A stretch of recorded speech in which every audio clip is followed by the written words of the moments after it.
Brand new Bloomberg Politics poll we mentioned earlier of likely voters in Pennsylvania. Not great news for Donald Trump. The survey shows Republican nominee trails Hillary Clinton in the Keystone State by 9 points, 51 to 42%. We also, though, zeroed in on the key 4 suburban counties around Philadelphia. In those areas, Clinton lead expands to a massive 28 points, 59 to 31. That's much better than Barack Obama did against Mitt Romney. Joining us now to break it down, our pollster in Selzer in Des Moines, Iowa, as well as the Democratic pollster and strategist Cornell Belcher, who's in our Washington, D.C. bureau. And why did we look at those 4 counties? What is your main takeaway from our survey overall? Well, those 4 counties were just too tempting to not take a dive if we had the chance.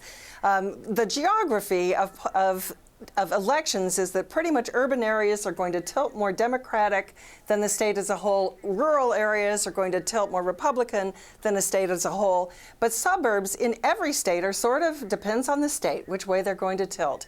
In Pennsylvania, which is already a swing state, you have these 4 collar counties that are so populated that they truly can be the difference in how the state goes. So we decided to take a look at those 4 counties, throw some extra interviews in them, and it gives quite a stark picture of just how down in a ditch Donald Trump happens to be right now.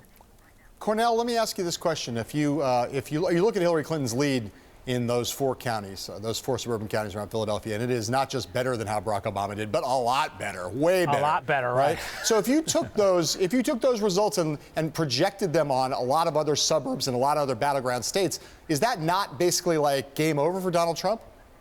Well, look, taking off my partisan hat, if you're at the RNC, I mean, this is the scenario that should keep you up at night long past this coming November, because you know what you're also seeing? You can project that onto the suburbs there around Charlotte, North Carolina, and the Research Triangle in North Carolina. You can project that around what you're seeing in Northern Virginia and around the Tidewater area there in Virginia, where you have these once reliably red states that are growing, better, with more college-educated voters. They are slipping away from the Republican Party, right? If you have the Trump campaign pulling out of Virginia right now and North Carolina moving toward the Democrat, it's time to hit the panic button at the RNC.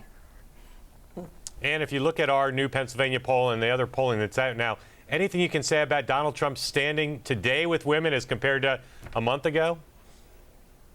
Well, in these 4 counties, 67% are backing Hillary Clinton. So the best Donald Trump could be is a 2-to-1 loss there. There's just so much room to make up. 76% of women in those counties are unfavorable toward Donald Trump. So there's really a lot to sort of begin to do to fight back. We asked a question about that Access Hollywood video that people have been talking about nonstop.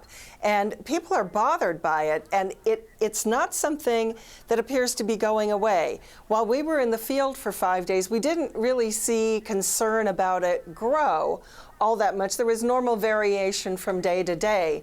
But since we finished the polling on Tuesday night, this has continued to be a big part of the conversation. And when an issue like that has legs like that, we can expect to see people who are already bothered even more. So, Cornell, the flip side here today in the polling news is if you're sitting in the Trump campaign, you're like, well, okay, Pennsylvania, we're sort of screwed there. It's going to be hard to win that state. But you look at the polling that we see out of North Carolina, where it's still relatively close, and in Ohio, where Trump's ahead, according to this most recent poll. It would seem to me, if I were in the Trump campaign and I had the week that they've had, I'd be like, those are 2 pretty good polls out of 3 for us. How do you think? Well, how do you respond to that? Well, the North Carolina poll, I think, is interesting because it has Clinton up and Ohio as a toss-up.